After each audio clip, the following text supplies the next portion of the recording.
6 months next year, starting January.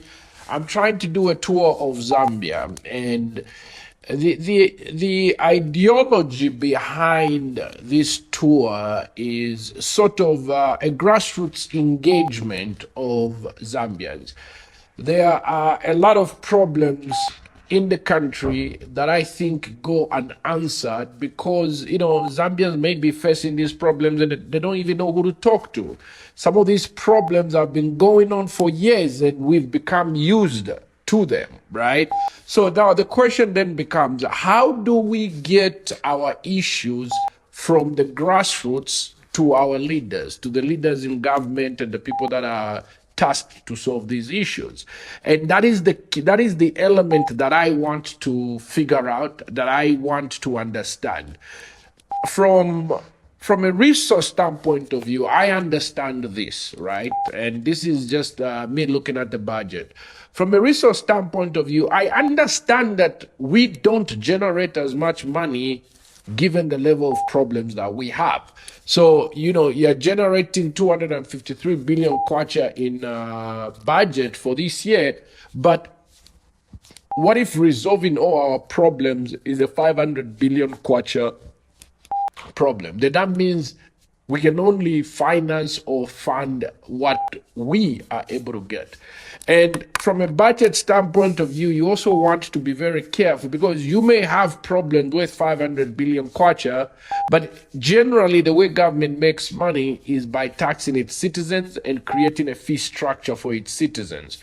So we may have these problems, but at the same time, we do not have money to resolve these problems. So what do we do? And this is why you guys will always see I'm talking about the private sector, right? The private sector is a place where efficiencies operate in such a way that it can actually solve some of the problems that we think government should be solving. For example, it can be true that the largest insurance infrastructure for healthcare is actually insurance provided through companies in the private sector. So in other words, the people that work in the private sector are able to secure medical insurance through their company. What does that mean? It means that people need to be employed, right? So you may find that your issues are with NEMA, but in reality, if we expanded that private sector, we may find ourselves to see that more Zambians have insurance, medical insurance, than what's on NEMA because they are operating in the private sector. This is why I've always argued many, many, many times. I've always said that government is not a solution, not because I don't want government to do anything, right? But I want government, any intervention that comes from government is almost like an artificial attempt at resolving an issue. But when you look at the private sector, let's look at the difference in performance between village banking in the private sector as well as the SME schemes that the government has tried to do. When you look at the default rate for village banking, just if you had to gather some data, you will realize that village banking in the private sector without any government involvement has generally outperformed from a loan default standpoint of view compared to the loan infrastructure through SMEs where you give loans out to 40,000 people and only 10,000 manage to pay back, right? When you look at village banking, you can have those same 40,000 people participating in some type of village banking, and the default rates will be extremely low. Those are the situations where we've seen on many occasions the private sector does a better job. Like when it comes to resource distribution, the private sector generally tries to distribute resources at the most efficient level. So you will hear me talking about expanding the private sector. What exactly does that mean? Expanding the private sector is about empowering Zambians to be able to go out into the economy, create businesses, and generate value. So how does government support that effort, right? Government supports that effort by making it extremely, extremely, extremely easy for any Zambian to operate as they relate to the government. And what I mean by relating to the government is, if a business person wants their tax ID, a business person needs something, a document, a clearance, a permit that the Zambian government has to provide, that system should be made extremely easy for any Zambian to be able to interact. Because for Zambians, the delays that you see in government offices mean that they're not in their shops, they're not doing business, they're not doing commerce. And we want them in their offices as opposed to in their shops, their offices, in their businesses, as opposed to them standing in line waiting for a passport or waiting for a form to fill out the passport. This is why, if you look at President Hakainde Chilema's priorities, you will find the digitization as part of his priorities, because I don't have to be in a government agency to do what I want when the internet is there. I can be home doing something else, apply for whatever I need to apply. They will receive the permit. If there are any other corresponding documents that they need, I can easily attach them, PDF them, send them. Your regi is a number that's practically on every interaction you have, whether with a business or a government office. The idea that you need to submit another regi for your passport, whereas they can easily automate the system to confirm whether your regi matches your actual registration number with the regi national authorities, those guys that actually give us the regis, they can do that. You don't need to start giving 400 copies every time you go to one government agency. You have to bring in another copy. You go to this agency, you bring another copy. You go to this agency. Why can't they streamline their system so that if you give information and they need reconciliation on an identity basis, they can tap into these other systems? You see? What I'm talking about is creating efficiencies, not just for Zambian citizens, but even for our civil servants. Imagine the amount of work they have to go through, the hours, the manpower, just to go through a stack of documents that they have to physically go through. When we can digitize the entire infrastructure, it not only saves the manpower for our civil servants, it saves hours for business people as well as regular Zambians who want to interact with the government. It saves them hours to go back to what they're supposed to be doing, to go back to their shops, to go and run commerce, which inevitably is going to be creating value. So if you are talking about a system that's going to go to 500 billion kwacha in tax revenue and 75 or 100 billion dollars in GDP, the digitization of government is 20% of that path towards that $75 billion that our government has ambitiously said those are the numbers that they want to post, which I agree. We should be looking at $100 billion in GDP. We can do that, but we need to leverage the efficiencies. Because remember, if I spend my entire day at the passport office, if I spend my entire day at one of these government agencies, guess what? I don't get to do other things. But if I don't waste that time, I get to work on commerce, I get to maybe advertise for my products, I get to talk to some manufacturer in China, I get to think about maybe setting up a manufacturing plant. Time given back to the Zambian people because our government is running efficiently is economic value. Not only do we save the dollars, the kwachas, no, we not only do that directly from a government standpoint of view, where it's like, if it's the passport office, you were spending 100 million kwacha to run that system. Now you're spending 50 million kwacha. The government saves money, and you also give back Zambians their time so that they can do other things that add value to the economy. So within the president's framework, in terms of what the president is looking to do over the coming years, is that digitization infrastructure where whatever can be digitized should be digitized. So that's one thing in that framework. Now, the other thing that I wanted to kind of just talk about as I continue and prepare what I want to do is a tour. It's our ability to debate and discuss. Oftentimes, what I've realized in my experience in Zambia, as well as Zambia's political culture, is that we don't fight for good ideas. We fight each other. And this is why it's very difficult for opposing people to be in the same room, because they are fighting each other. If they were fighting for ideas, they can be in the same room. They can talk about what's good and what's not good, and they can provide a logical, rational position. No one group of individuals or human beings have it right. The best approach to doing the right thing for this country will always be through discourse. We need to talk about these things. We need to go through them, think through them, debate, argue, not just relegating the future of our country to members of parliament. When they debate, then everything has happened and it's done. No, we need debates in universities. We need debates on TV. You see, the right thing for this country is the opinions, the aggregate opinions of all Zambians. That's what the right thing is going to be for us to do. We cannot just say that, oh, parliament debated, therefore what they came up with is what the rest of Zambia wants. No, they debated based on what their opinions are and what their values are. The civil societies now also have to take up the mantle of debate. The universities have to take up the mantle of debates. Why is it that we have to wait for everybody else to talk about the budget before the university students talk about it?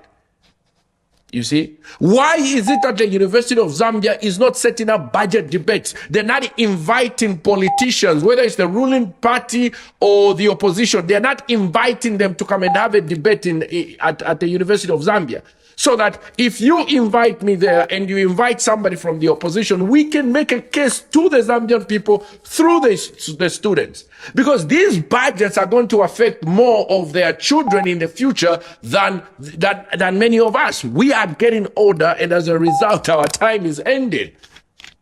We need to facilitate a proper transition for debates to the young people. And this is why I'm talking about traveling to universities in Zambia. It's not because of anything else other than we need to give this country back to them. They are the ones who should be responsible for making these decisions. You see? Because they get to make decisions, they get to debate issues that they will be living in.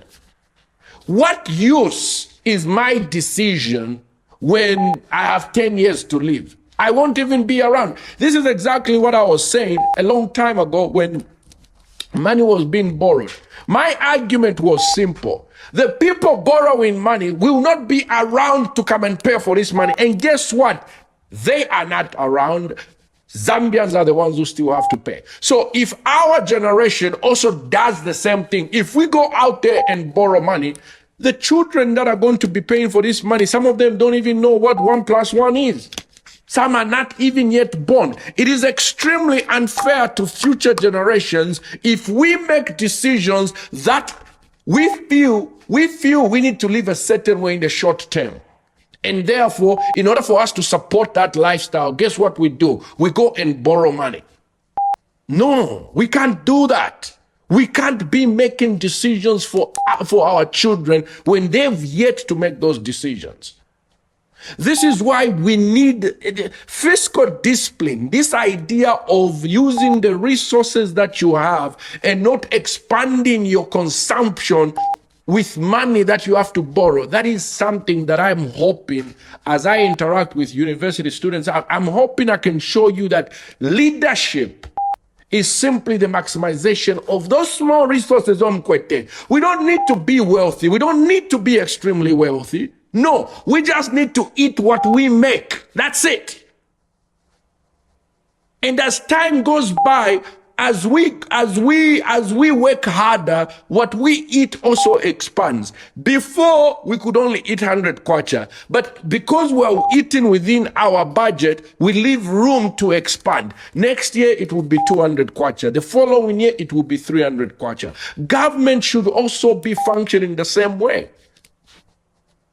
We cannot be eating using money that's borrowed. We can't do that. Excuse me, we can borrow money to invest, because then when we invest, it will expand what we are going to eat in the future. But we can't borrow money to eat today. Nothing, even at a personal level, at a family level. Many of you guys have noticed where you've gone out, you've borrowed money, and you ended up using it for something that never added to your income. And guess what has happened? You are now in debt. You see? We don't want that at a national level. If you're already having problems with that type of financial management and financial planning at a personal level, at a family level, imagine us behaving the same way at a national level. So this is my argument. When we talk about fiscal discipline, this is what we are saying. It's not that we don't want to spend money. It's not that we don't want to build all these roads. It's not like we don't want to build all these hospitals. But if it's not going to add to our income the following year, why are we spending that money? Why are we borrowing that money when it's just going to put our children in handcuffs in the future? So fiscal discipline is a topic that I hope as we continue our tours in the future, you understand that as a leader at a national level, your priority should always be in pursuit of spending money that we've earned and not borrowing money, because when you borrow that money and it doesn't bring in new money to add on to your income, you will end up just building debt and will end up being in problems. So that is one area that we are going to work on and try to talk about. When it comes to my travels in the provinces, this is not about interacting with people that agree with me. This is not about interacting with people that are, when you arrive, they are in UPND regalia. No, this is about our country. What do we want out of this country? Which means that in the audience, as we speak, I have no problem talking to anybody, whether it's individuals in the opposition or the ruling party, to make the case for our vision for this country. In terms of what President Hakainde Hichilema wants to do, I will stand in front of fire and communicate what that vision is. The best approach for individuals that disagree is to challenge and show that maybe that vision is not correct, you see, and provide the data that may show that, hey, this vision that George supports or this vision that George talks about is not correct. You see, we can sit down and think through a lot of things if we just decide to do that. But I can assure you, I have been thinking about what is the best route for our country to build wealth. Almost 60% of our people are in abject poverty. How can we even bring that to 40%? What is the strategy? And I can assure you, the strategy is not handouts. Because handouts implies that the government has collected taxes from people who are working, and now they are giving it to people because we want them to live a better life. That strategy is unsustainable. The path to helping this country come out of poverty is the creation of more jobs, creating more skill sets, and making sure that we have a country that's healthy. And this is truly reflective of every UPND budget. Every budget that the government has brought to us is creating that level of independence for Zambians, at the same time investing in education so that the skill base is expansive, but also keeping this country healthy. Because educated, unhealthy individuals are not going to produce any value.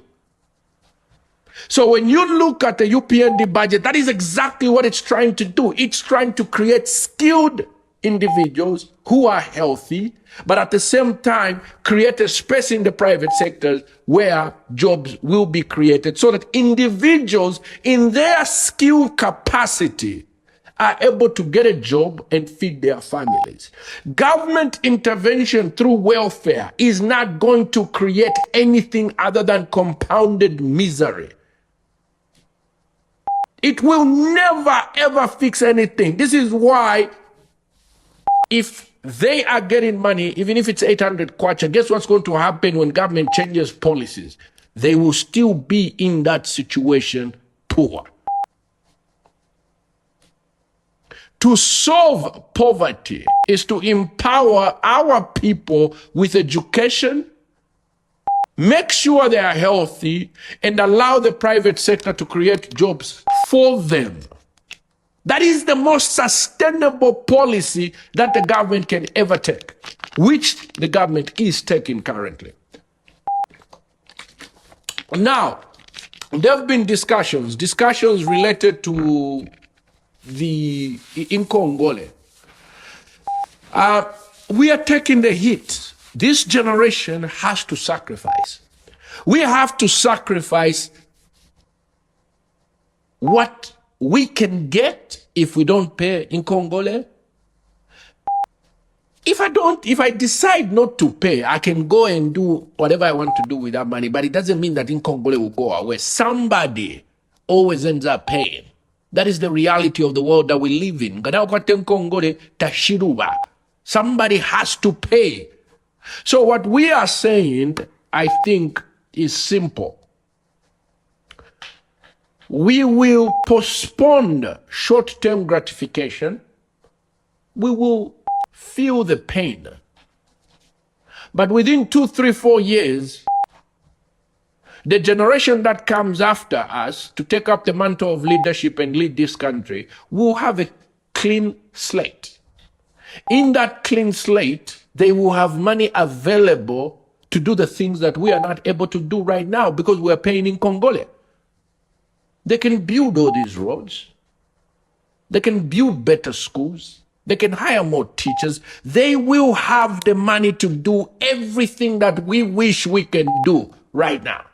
Because if I'm paying 50 billion kwacha, that's almost $2 billion. That is higher than our budget for education. And I have to pay it Kongole.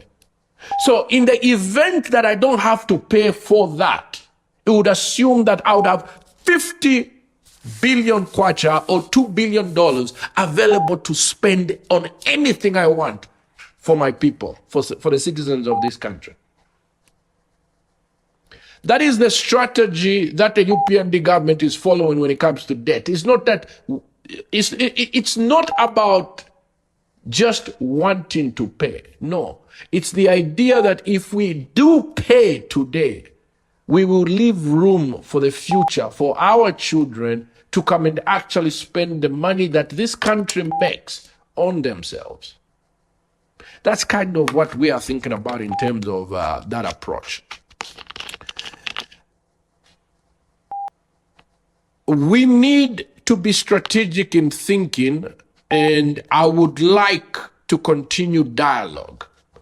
I want to debate, I want to discuss, I want to engage, because I genuinely do believe through that process, we will come up with better ideas for this country. But if everybody is in their camp, this one is UPND, this one is PF, this one is Tonse Alliance, everybody never even wants to be in the same room to talk about the future of this country, I doubt we will ever achieve anything. Whether the decisions are made by UPND or whether the decisions are made by the previous government, the destiny remains the same for all Zambians. Your destiny in this country does not change because you support one political party or over the other. So if you do not get involved in the future of your country and where this country is going to go, that's your problem.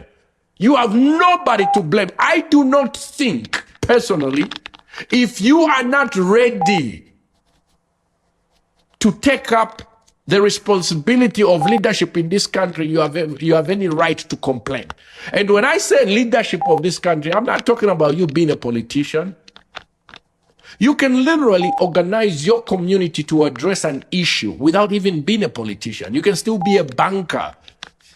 You can still be a truck driver. You can organize truckers if there's a problem with logistics in an area. Maybe it takes a lot of time for you guys to pass the border. Leadership is you organizing your fellow drivers to address the fact that it's taking you 5 hours to go through the border when it should be taking you 3 hours. Leadership is not about political leadership. Leadership is simply meaning that you are part of the solution. You create the solution for the problems you are facing. Instead of, I don't even know how to drive a truck, and you're bringing the problem of truck drivers to me. You want somebody else to solve the problem for you, when you yourselves who are truck drivers should be the one solving those problems. Everybody needs to participate in resolving the issues in this country, in resolving all the problems in this country. Nurses, doctors should be the ones leading in resolving problems that doctors and nurses face. Teachers should be the ones leading in resolving problems that teachers face. You should not be complaining 24/7, expecting somebody else to come and resolve the problems that you are facing. No, that's just pure laziness. I don't like something in this country, therefore I will step up and resolve it. That should be the mantra for each and every Zambian. The full responsibility of this country should be with you, nobody else. You can't be seated there waiting for everybody else to come and resolve your issues. No, you can't. It's not going to happen, because guess what? They also have their own problems. I'm hoping as we plan our tour, we are going to be candid when it comes to accepting responsibility for this country and not always pushing the responsibilities for fixing our communities to other people. We have to be candid in that dialogue. I'm open to the idea of going on any radio station, for government or against government. It really doesn't matter. You guys are Zambian citizens, and therefore I will talk to anybody. I'm hoping starting January, I can start my activities, spend some time in Lusaka, spend some time on the copper belts. Each province, 10 provinces, I plan on visiting each and every province so that you can put us to task, because we are the ones that say that this is the right government for Zambia. So, yes, I'm here, and I continue saying that. Now you challenge me that there's a different vision for Zambia that is better than what we have laid out, what mathematically we've been able to produce and show. Does this mean everything is good in this country? No. Problems will always be there. The question is, are we on a path to resolving those problems? It's one thing for problems to exist and we are not even close. We're not even going in the direction of solving those problems. And it's another thing to have a problem and we are on the path that eventually resolves those problems. I'm challenging anybody, anywhere, in any part of this country, if you would allow me to come to you, we talk, we discuss. Because it's either poverty and the victim mindset ends with us, or it continues with our children. If we decide today that we are going to be part of the solution that brings a better Zambia, then our children will have it easier than we've had. Thank you, brothers and sisters. Thank you for joining us. For those of you guys who are on the live, I will try to continue going live. And we are making a video. I will post it later for some of the people who may not have been on the live. Thank you very much. Thank you.